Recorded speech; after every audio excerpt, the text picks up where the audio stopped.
আপনি জানেন একজন মা যখন তার স্বপ্নগুলোকে পরিবারের দায়িত্বের নিচে চাপা দিয়ে ফেলেন, তখন সেটাকে সবাই স্বাভাবিক ভাবে। কিন্তু সেই মা যদি একদিন নিজের ঘর থেকেই টাকা ইনকাম করতে শুরু করেন, তখন সবাই বলে কিভাবে সম্ভব।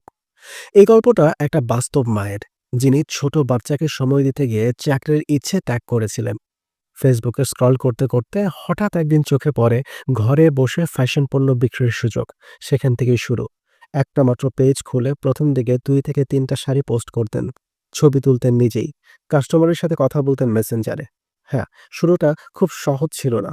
অনেকেই বলেছে, এটা কি কাজ নাকি, বিশ্বাস করবে কে, অনলাইন তো প্রতারণায় ভরা।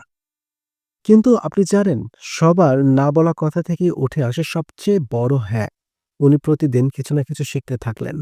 কাস্টমার কিভাবে চিনতে হয়, ফেসবুকের অ্যালগরিদম কিভাবে কাজ করে, প্রোডাক্ট কিভাবে সাজালে আকর্ষণ বাড়ে। সাইকোলজির একটা সহজ নিয়ম আছে, মানুষ চোখে দেখে বিশ্বাস করে কিন্তু মন দিয়ে কেনে। উনি সেটা বুঝে গিয়েছিলেন, তাই শুধু প্রোডাক্ট না, স্টোরির মাধ্যমে মানুষের মন ছুঁয়ে যেতেন। একজন মা যখন নিজের হাতে প্যাকেট বানিয়ে ডেলিভারি দেন, তখন সেটা শুধু কাপড় না, একটা ভালোবাসার অনুভব হয়।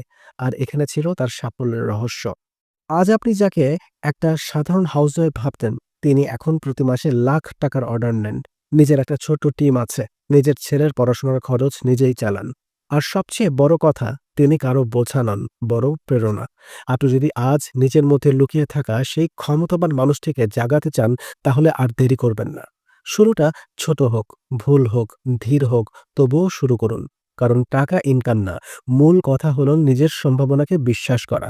আর এই বিশ্বাসটাই একদিন আপনাকে আপনার সংসারের ভেতর থেকেও সফল ব্যবসায়ী বানিয়ে দেবে ইনশাআল্লাহ।